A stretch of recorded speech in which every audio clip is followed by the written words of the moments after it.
Ahora los autores empiezan a ver qué aprendemos en la palabra acerca del reino de Dios.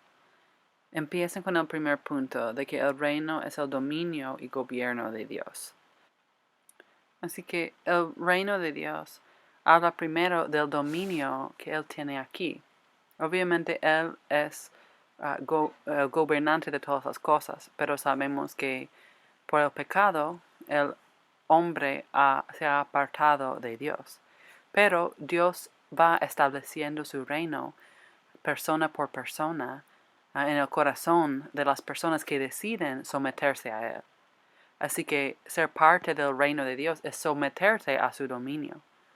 Así que como creyente, ¿estás viviendo con toda parte de tu vida sometido a Él? Eso es someterte a su reino. Pero también sabemos que hay una promesa que Cristo vendrá de nuevo y establecerá ya por fin y por siempre el reino de Dios aquí en la tierra como en el cielo. Así que ese es el dominio completo que vendrá.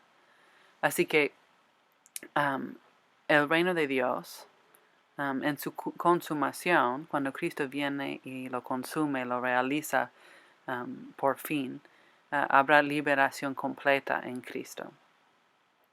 Otra característica del reino de Dios es que vemos en Romanos 14:17 que Pablo dice, el reino de Dios no es comida ni bebida, sino justicia, paz y gozo en el Espíritu Santo. Así que vemos que si Cristo está reinando en tu corazón y en tu vida, estas son cualidades o frutos del Espíritu Santo que se verá en tu vida y en la vida de la Iglesia. Justicia, paz y gozo. Aquí los autores empiezan a hablar del reino de Dios, la justicia y la liberación. Vemos que el reino de Dios libera a pecadores de su pecado personal y de su destino eterno, que sería separación eterna de Dios, si no fuera por la obra de Cristo.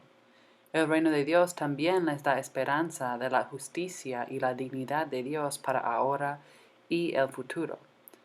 Vemos en Colosenses 1:27 que Jesús es la esperanza de gloria, que vamos a ser glorificados con Dios en el futuro cuando vamos a estar con Dios por medio de la obra que Jesucristo hizo. También en el primero de Pedro 1:3 vemos que Él es una esperanza viva para nosotros para el futuro. También vemos en Lucas 4:16-21 cuando Jesús va por primera vez al templo para explicar a la gente que Él ya había venido, que Él era el Mesías. Él lee un texto de Isaías que era una profecía acerca del Mesías que venía. Y decía que lo que Él iba a hacer era dar buenas nuevas para los pobres, sanar a los quebrantados de corazón, proclamar libertad a los cautivos, dar vista a los ciegos y poner en libertad a los oprimidos. Así que vemos que en Jesucristo y en su reino tenemos la esperanza de estar libertados de la opresión y libertados de la cautividad. Pero entendemos que la justicia no será completa hasta la segunda venida de Cristo. A veces en esta vida solo vamos a ver la justicia espiritual, ¿no? Jesucristo lleva nuestra opresión espiritual. El Evangelio no elimina el sufrimiento ni la injusticia, pero promete eliminarlos para siempre con la segunda venida de Cristo. Así que vemos que aunque sí hay Cristo obra en nosotros para que seamos ministros de justicia, ¿no? Personas que luchan por la justicia de otros, vemos que no se va a llegar a su perfección completa hasta que Cristo venga. Y ahí vamos a ver que cuando Él viene y establece por final el reino de Dios, ya habrá fin a toda injusticia. Pero los autores nos recuerdan que saber que no vamos a ver la justicia perfeccionada aquí hasta que Cristo venga. Eso no se puede usar como una excusa para no ser sus mensajeros y representantes en la justicia para la gente del mundo. Ellos dicen que la proclamación de la palabra de Dios sin acción sacrificial para y en solidaridad con los que sufren no concuerda con el reino de Dios y su misión. Si decimos ser parte del reino de Dios, pero no tenemos compasión de los que sufren, no estamos amando a Dios y a nuestro prójimo como Él nos ha mandado a hacer. También vemos que la justicia nunca llegará a ser perfecta hasta que Cristo venga, pero debe ser mayor donde existe la influencia del Evangelio contra la corrupción pecaminosa reinante. Así que vemos que Cristo nos recuerda y la palabra nos recuerda que todos son hechos a la imagen de Dios. Así que los que sufren también tienen la dignidad que Dios les ha dado. Y vemos en Cristo el ejemplo de la justicia y la misericordia hacia los que sufrían. Vez y otra vez en todos los textos vemos cómo Él sanaba, cómo Él daba libertad al oprimido. También vemos cómo Él destacó que el primer mandamiento es amar a Dios con todo tu ser y el segundo, más importante, es amar a tu prójimo.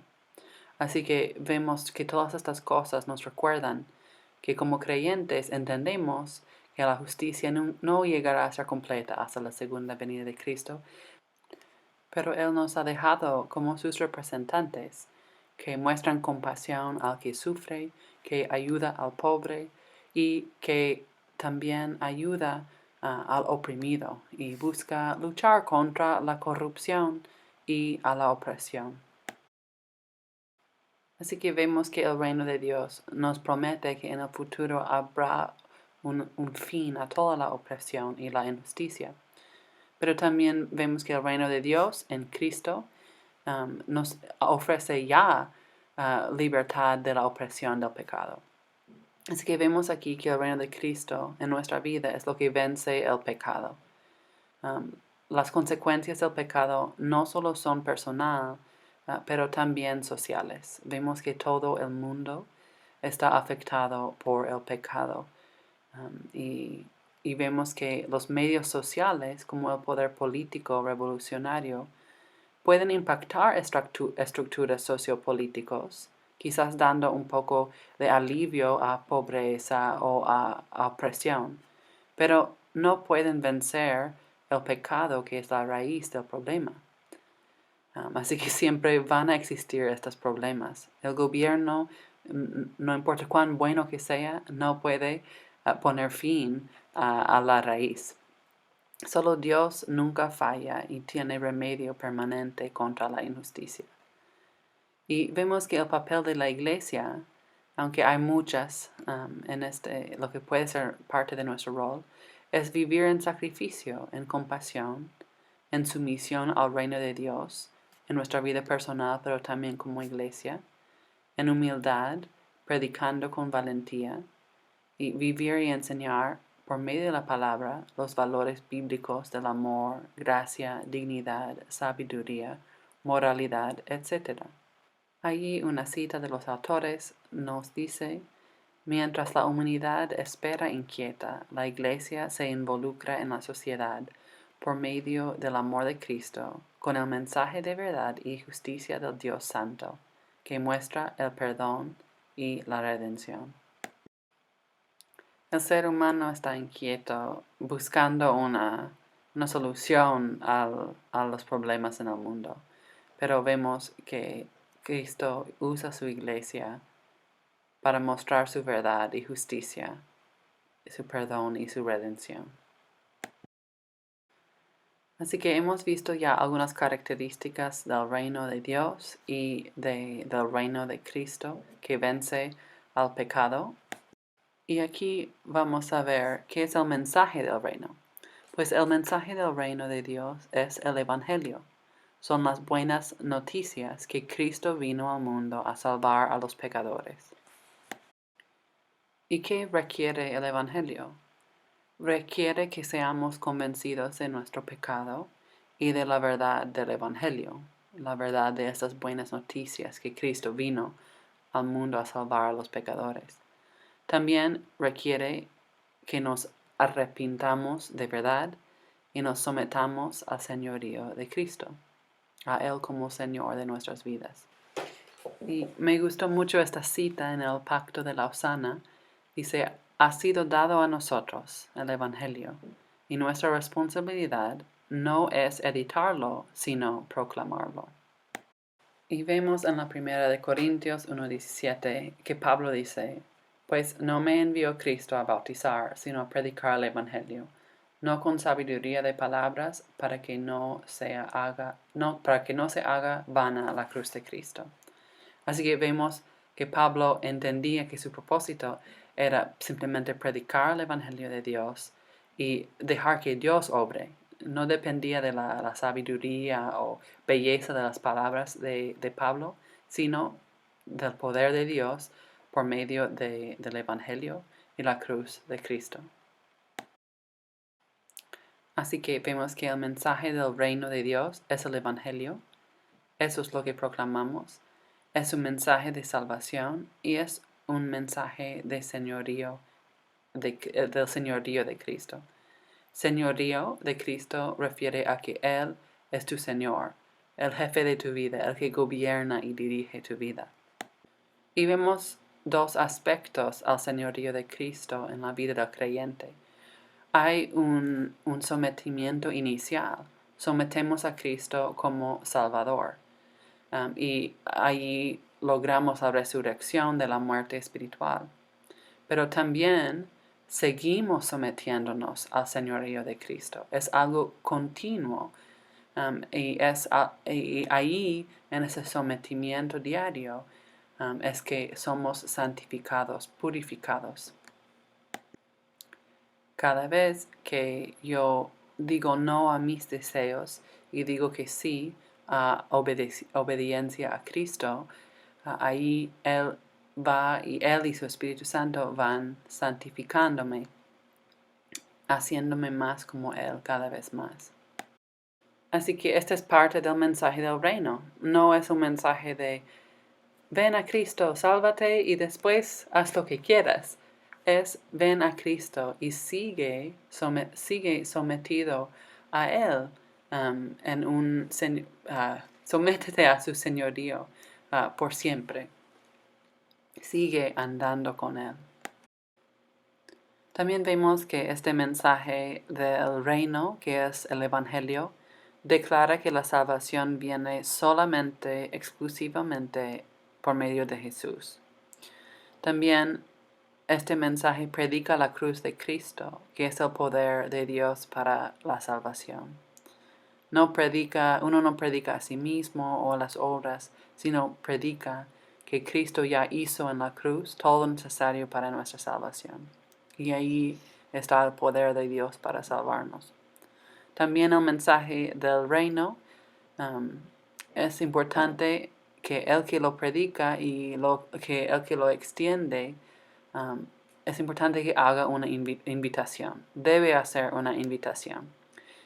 El Evangelio invita a la gente a arrepentirse para con Dios y a la fe en nuestro Señor Jesucristo. El Evangelio invita por medio de nosotros, cuando lo predicamos, a la gente a esas dos cosas, el arrepentimiento y la fe en nuestro Señor Jesucristo. Y al final aquí vemos que el mensaje del reino se predica con confianza porque Dios actúa en la salvación. Así que cuando predicamos, tenemos confianza porque sabemos que Dios es quien va a obrar en las personas. Quizás no en nuestro tiempo, sino en el suyo, pero sí Él es quien va a hacer la obra por medio de su evangelio.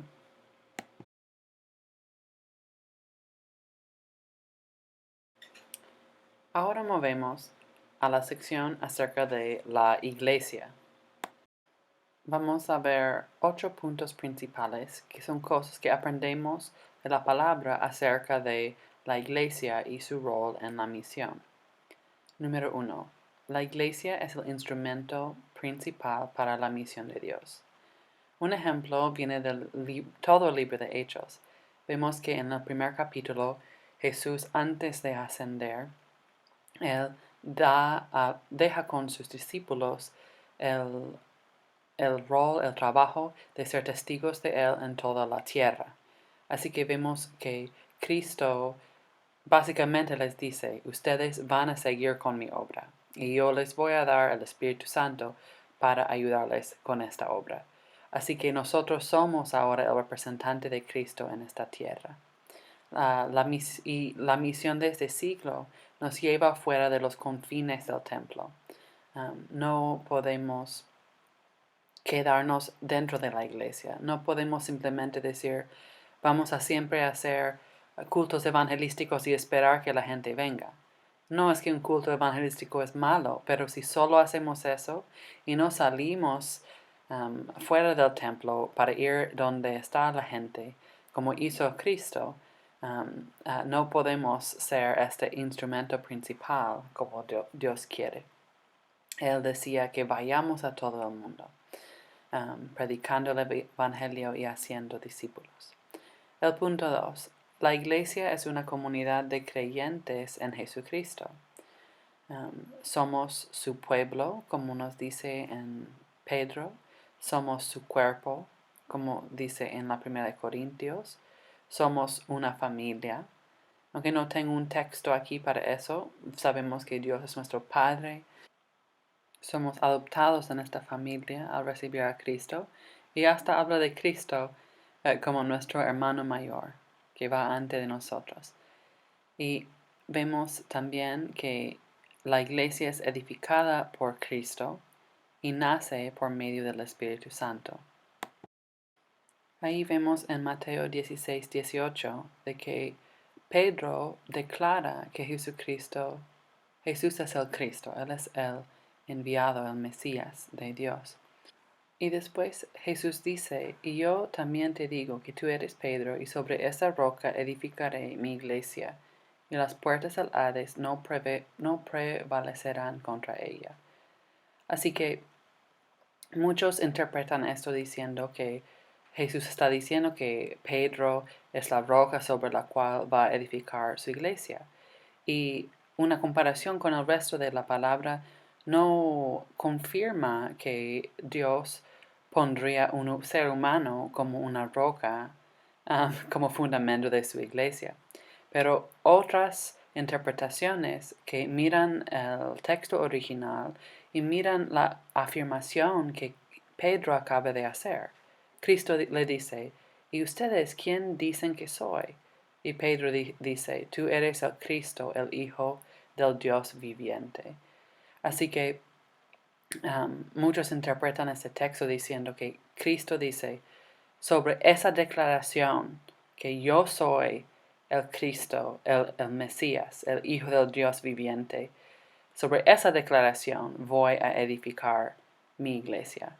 Así que vemos que esta interpretación concuerda con las otras partes de la palabra. Por ejemplo, en Pedro, cuando habla de Cristo como la piedra angular, el fundamento.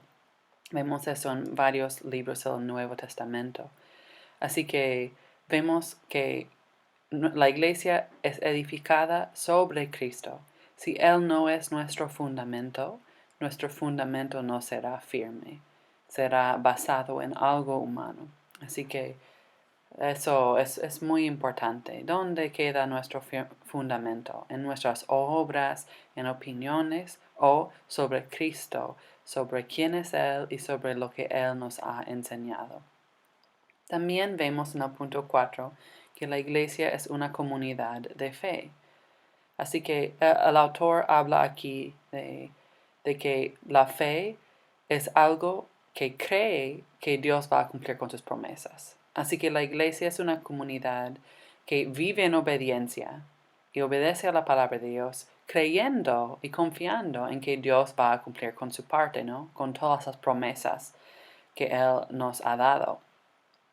Así que una cita aquí dice que sería imposible captar la grandeza de la misión y mucho menos servir eficazmente en ella sin ser una comunidad de creyentes que están creciendo en su fe. Así que algunas preguntas para nosotros. ¿Estamos viviendo como el instrumento principal para la misión de Dios? ¿Como los que siguen con la misión que Cristo dejó para nosotros? ¿Estamos viviendo como una comunidad en Jesucristo? ¿Como un pueblo, como un cuerpo, como una familia? ¿Estamos poniendo a Cristo como nuestro único fundamento? También estamos viviendo en obediencia y por fe que Dios va a hacer lo que ha dicho que va a hacer mientras nosotros cumplimos con su misión. Otro punto que vemos es que la Iglesia sigue el modelo de Cristo. ¿Qué hacía Cristo? Él hacía discípulos, los bautizaba y los enseñaba a obedecer sus mandamientos o los mandamientos de Dios. Así que Él en Mateo 28 nos manda a hacer lo mismo. También la Iglesia sigue el ejemplo del ministerio de Cristo. Vemos de nuevo en Lucas 4 cuando Jesús lee las profecías acerca de Él. Dice, por cuanto me ha ungido para dar buenas nuevas a los pobres, me ha enviado a sanar a los quebrantados de corazón, a pregonar libertad a los cautivos y vista a los ciegos, a poner en libertad a los oprimidos. Así que nosotros también predicamos las buenas nuevas, la verdad de Dios. Buscamos servir en compasión a los quebrantados de corazón, a los pobres, a hacer libertad para los cautivos y los oprimidos. Y esto habla tanto espiritual como físico. Vemos que Cristo también tenía compasión de la salud, por la salud física y la situación física de las personas. Así que imitamos el ministerio de Cristo. Isaías 61, 1 y 2 habla de Cristo como el siervo sufriente. Y Cristo también, o la Iglesia también, sigue el modelo de Cristo por medio del servicio humilde y también por medio de sufrir como Él sufrió. Si la gente se burla de nosotros por seguir a Cristo, nosotros lo sufrimos con humildad como Cristo lo sufrió. Los últimos tres son relacionados. Habla de la dependencia, la interdependencia y la independencia. Así que vemos que cada iglesia en todo lugar primero depende de Dios. Creo que nadie va a argumentar este punto porque es obvio. Pero la pregunta siempre será, ¿estamos dependiendo de Dios o estamos dependiendo de nuestras propias fuerzas o de otro grupo de personas? También vemos que el Nuevo Testamento nos da el ejemplo de la interdependencia de las iglesias para cumplir juntos con la misión de Dios. Vemos como hermanos de diferentes grupos e iglesias acompañaban a Pablo en la misión para hacer discípulos en otros lugares. También vemos en las cartas de Pablo que él las dirigía muchas veces a grupos de iglesia, que da a entender que ellos trabajaban juntos, tenían comunión juntos. Y también vemos ejemplos de que las iglesias se unían para ofrendar, orar y apoyar a otras iglesias. Por ejemplo, en el caso de cuando Jerusalén estaba en hambruna y las iglesias mandaron apoyo para ayudar. Así que para hacer las misiones dependemos de Dios porque entendemos que la obra es de Él, pero también dependemos el uno del otro. Trabajamos juntos, unidos para avanzar con la misión de Dios. Y también cada iglesia es independiente en su responsabilidad de servir en la misión de Dios. Así que aunque servimos juntos, solo nosotros vamos a dar cuentas, a rendir cuentas por lo que hemos hecho o no en obediencia a Dios. Así que cada uno tenemos la responsabilidad. No podemos decir, no tenemos que hacer tanto porque vemos que los hermanos de esa iglesia están haciendo de mucho. Todos tenemos la misma responsabilidad ante Dios para obedecer. Pero gracias a Dios tenemos su poder, Él es quien hace la obra y tenemos el uno al otro. Eso es lo más hermoso en el cuerpo de Cristo, es ver que Dios ya ha provisto para todo, dándonos una familia y su poder.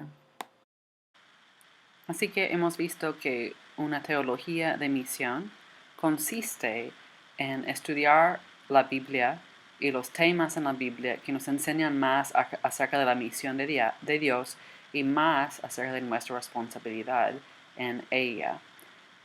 Vemos que esto es muy útil para nuestra práctica misionera porque nos va formando, nos va corrigiendo, y nos va inspirando.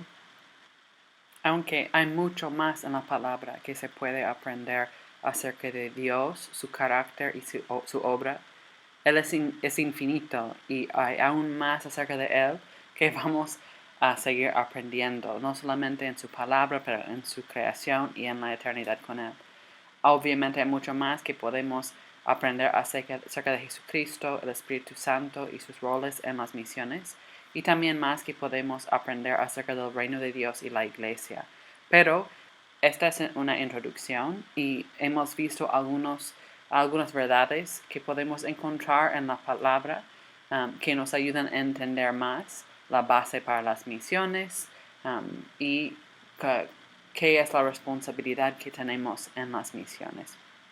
Así que espero que este video les haya ayudado y pido que vayan pensando qué es lo que estas cosas y estas verdades, cómo es que impactan tu vida y tu ministerio. ¿Has aprendido algo que no sabías antes? ¿O esto ha aclarado algo para ti?